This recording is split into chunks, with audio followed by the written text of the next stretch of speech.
We all want the gaming industry to get to a point where you're not a unicorn. It's not a big deal that you're in the gaming industry, right? Like you're a part of everybody else. Damon Packwood is turning the video game industry on its head. He co-founded Gameheads in Oakland. Its mission, to guide low-income students of color, ages 15 to 25 years old, to the gaming world.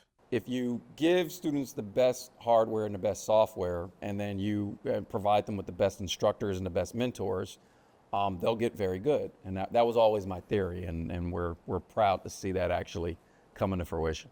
Packwood is a San Francisco native. I'm a lot like a lot of these students. I grew up in low-income communities. After earning his master's, he was teaching web design, but it wasn't long before he realized students were more interested in learning about gaming than coding. They want to learn, and it's just that sometimes we're not teaching them things that they want to learn. In the Gameheads program, students gain a competitive edge with free classes, mentorship, and a state-of-the-art gaming center and lab. Students can stay enrolled until they get a job in the industry or age out. They do 6 months of in-class learning.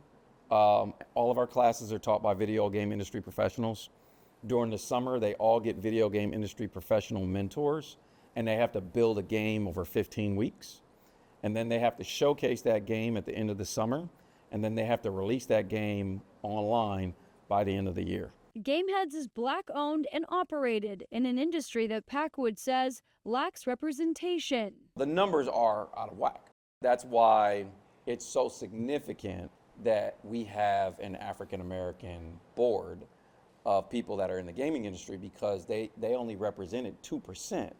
And we just so happen to get some of those legendary 2% to kind of help build out the organization. Gameheads partners with major players like Sony and Xbox and just celebrated 10 years as a nonprofit. Packwood says one of their biggest accomplishments, helping a couple students land a job on the hit game Marvel's Spider-Man 2. Miles, this is crazy. Yeah, that was a big one. Like, imagine what kind of swag you have to be able to say, I worked on Marvel Spider-Man 2 and I haven't even graduated from college yet. And with each student's success, Packwood hopes to shift the culture of the more than $400 billion gaming industry. Like, when you create nonprofits, the hope is that you're always trying to put yourself out of business, right? Like, hopefully one day we won't need a Gameheads because the industry will be diverse enough where this is not necessary. I'm Sarah Stinson reporting, KRON 4 News.